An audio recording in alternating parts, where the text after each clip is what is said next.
Kapag napanaginipan mo ito, sigurado ikaw ay yayaman. Mga kaibigan, kamusta? Ako si Dance at makakasama mo na naman ako sa isa pang nakakatuwang episode. Huwag kalimutang mag-subscribe at i-click ang notification bell para lagi kang updated sa aming mga kwento at kakaibang content.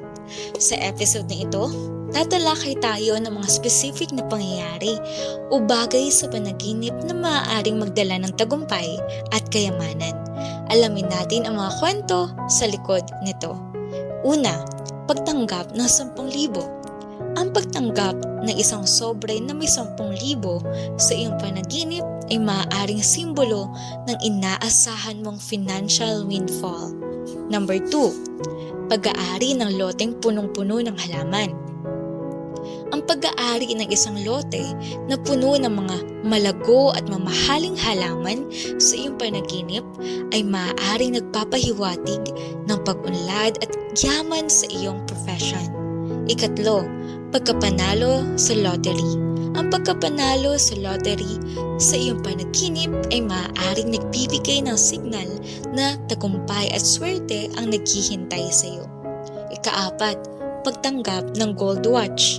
Ang pagtanggap ng isang ginto o mamahaling relo sa iyong panaginip ay maaaring nagpapakita ng pagkilala sa iyong tagumpay at dedikasyon sa trabaho.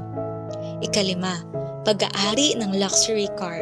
Ang pag-aari ng mamahaling sasakyan sa iyong panaginip ay maaaring naglalarawan ng tagumpay sa iyong karera at financial stability. Ika-anim, pagtatagumpay sa sports competition. Ang pagtatagumpay sa isang sports competition sa iyong panaginip ay maaaring magdulot ng positibong enerhiya at pag-usbong ng tagumpay. Ikapito, pagbili ng bahay sa magandang lugar.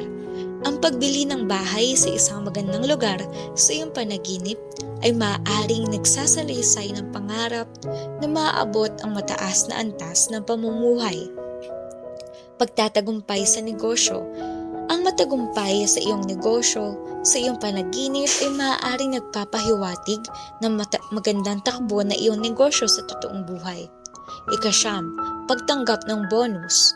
Ang pagtanggap ng bonus sa iyong panaginip ay maaaring nagpapakita ng iyong katatagan sa trabaho at inaasahan na gantimpala. Ika-10, pag-aari na antique na arts. Ang pag-aari ng mga antique na arts sa iyong panaginip ay maaaring nagpapakita ng iyong pagpapahalaga sa sining at kultura at maaaring magdulot ng tagumpay sa iyong larangan. Ang mga specific na pangyayari sa ating mga panaginip ay may kakayahang magbigay ng inspirasyon at motibasyon sa ating pangarap. Huwag tayong mawalan ng pag-asa at palaging mangarap ng malaki. Huwag kalimutan na i-like ang video at i-share sa mga kaibigan. Ako si Dance, nagpapasalamat sa inyong pagsama hanggang sa susunod na kwento at tagumpay at kayamanan. Bye!